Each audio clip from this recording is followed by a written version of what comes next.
এইবাৰ আমি আপোনালোকক 10,000 নিদিওঁ, এইবাৰ আমি আপোনালোকক 25,000 টকা দিম। কিমান দিম ডাঙৰ কৰি কওক?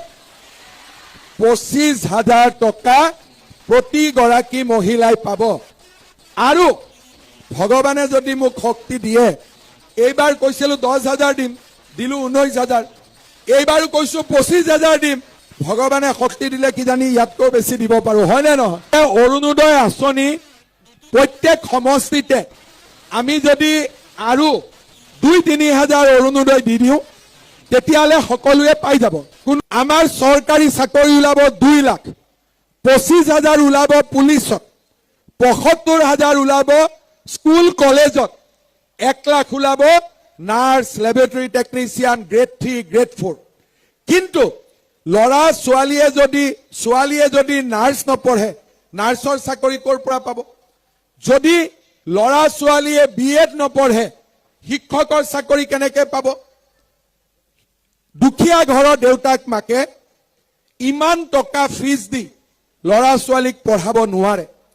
নিযুত মইনা, নিযুত বাবু অকণমান কষ্ট কমিছে, কিন্তু এইবাৰ আমি 1 খোজ আগত যাব খুজিছো। এইবাৰ আমি সিদ্ধান্ত লৈছো যে ল'ৰা ছোৱালীৰ পঢ়ুৱাৰ দায়িত্ব সম্পূৰ্ণৰূপে চৰকাৰে ল'ব। দেউতাক মাকে টকা পইচা খৰচ কৰিব নালাগে। 2 লাখ চাকৰি, মহিলালৈ উদ্যমিতা, ৰেচনত মিঠাতেল, চাহ বাগিচাৰ শ্ৰমিকলৈ মাটি, ঘৰ, বাগিচাৰ মজদুৰি, আমাৰ প্ৰতিখন গাঁৱতে গৃহহীন লোকক ঘৰ আৰু ল'ৰা ছোৱালীৰ পঢ়ুৱাৰ দায়িত্ব। এই কাম আগতেও চৰকাৰবিলাকে কৰিব পাৰিলেহেঁতেন, কিন্তু তেওঁলোকে নকৰিলে।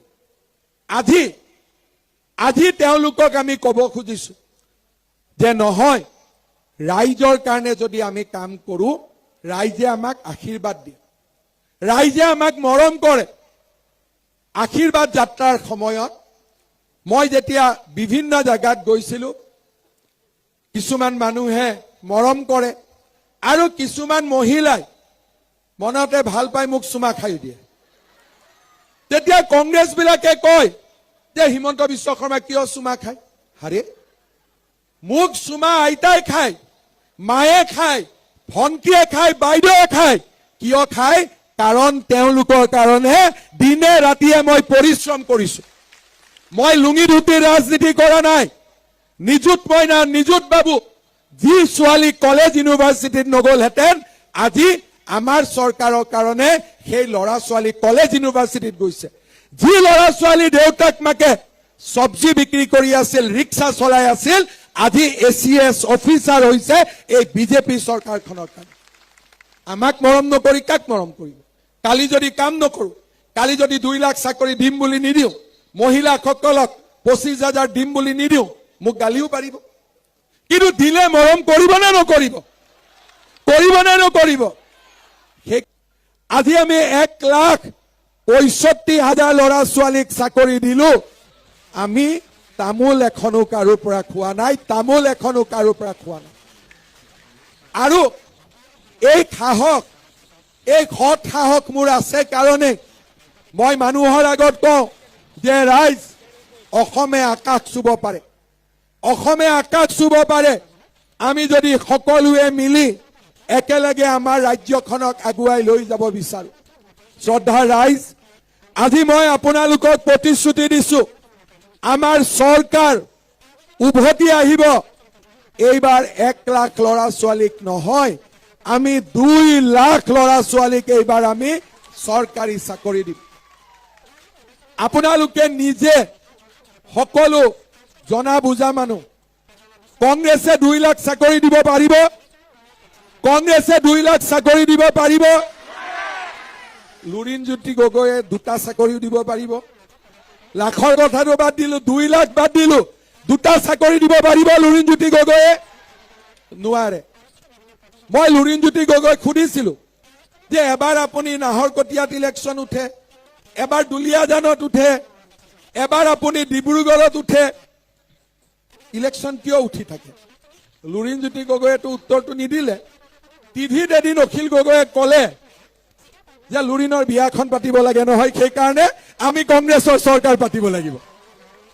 এতিয়া আপোনালোকে চিন্তা কৰক, 2 লাখ ল'ৰা ছোৱালীক চৰকাৰী চাকৰি দিব নে লুৰিণৰ বিয়া পাতিব? কোনটো কৰিব আপোনালোকে? 2 লাখ চাকৰি দিব নে লুৰিণৰ বিয়া পাতিব? কোনটো কাম কৰিব আপোনালোকে? 2 লাখ ল'ৰা ছোৱালীৰ চাকৰি হলে 2 লাখ ল'ৰা ছোৱালীয়ে বিয়া পাতিব। পাতিব নে নাই চাকৰি পাতিলে? এতিয়া আপোনালোকে এখন বিয়াৰ চিন্তা কৰিব নে 2 লাখ বিয়াৰ চিন্তা কৰিব? আকৌ মই সুধিলো যে দুলীয়াজানত হাৰিছে তাতেই চেষ্টা কৰক, বোলে নাহৰকটীয়াত হাৰিছে তাতেই চেষ্টা কৰক, বোলে নহয় মই বিচাৰি থাকো ক'ত হিন্দী খান্দিব পাৰো আৰু য'তে সুবিধা পাওঁ মই তাতে ইলেকশ্যন উঠি দিওঁ। কোনো কথা নাই, যেনে তেনে MLA হ'ব লাগে। আমি কৈছো নহয়, MLA কোনোবা হওক বা নহওক 2 লাখ ল'ৰা ছোৱালীয়ে চাকৰি পাব লাগে, সেইটোৱে হৈছে আমাৰ উদ্দেশ্য। খোৱাঙৰ ৰাইজে আপোনালোকে সিদ্ধান্ত ল'ব, এজন মানুহৰ বিয়া পাতাৰ কাৰণে ভোট দিব নে 2 লাখ ল'ৰা ছোৱালীয়ে চৰকাৰী চাকৰি পোৱাৰ কাৰণে ভোট দিব? তাৰ কাৰণে ভোট দিব আপোনালোকে? এতিয়া মোক কয় বোলে আমি অসমীয়া, ঠিক আছে আপোনালোক অসমীয়া, আমি ভগনীয়া। এতিয়া মোক আপোনালোকে কওক, কালি খোৱাঙত প্ৰিয়ংকা গান্ধীক আনিলে, প্ৰিয়ংকা গান্ধীৰ আইতা কোন আছিলে? ইন্দিৰা গান্ধী। ইন্দিৰা গান্ধীৰ হাতেৰে অসমত 860 গৰাকী তেজাল অসমীয়া যুৱক যুৱতীক অসম আন্দোলনৰ সময়ত হত্যা কৰা হৈছিলে। এতিয়ালৈকে কিজানি তেজৰ ঘাঁবিলাক মুচাই যোৱা নাই বহুত মাকৰ হৃদয়ত, এতিয়াও সেই তেজৰ অগনি জ্বলি আছে। মই লুৰিণজ্যোতি গগৈক সুধিব খোজো, ইলেকশ্যন আহিব যাব, প্ৰিয়ংকা গান্ধীৰ আচলত ধৰি ইলেকশ্যন জিকিব নালাগে, অসমৰ মাকসকলৰ আচলত ধৰি ইলেকশ্যন জিকক। প্ৰিয়ংকা গান্ধীৰ নহয়, অসমৰ মা, অসমৰ বাইদেউসকলৰ লগত আপুনি একেলগে খোজ কাঢ়ক, ইলেকশ্যন জিকিব। প্ৰিয়ংকা গান্ধীৰ ভোটেৰে ইলেকশ্যন নিজিকে, ইলেকশ্যন জিকিব অসমৰ আই মাতৃৰ ভোটেৰে, অসমৰ মাসকলৰ ভোটেৰে। আৰু যেতিয়া আমি মাসকলৰ কাৰণে কাম কৰিব খোজো আমাক জোকাই।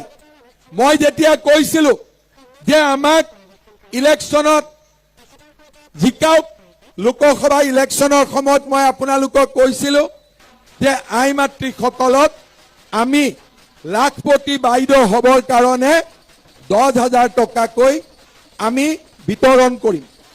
কংগ্ৰেছে হিচাপ লগালে যে অসমত আত্মসহায়ক গোটৰ সদস্য 40 লাখ আছে, 10,000কৈ দিলে লাগিব 4,000 কোটি টকা। কংগ্ৰেছে ভাবিলে হিমন্ত বিশ্ব শৰ্মাই 4,000 কোটি টকা ক'ত পাব, তাৰ মানে আমাৰ মহিলাসকলক ঠগাব। গাঁৱে ভূঞে প্ৰচাৰ কৰিলে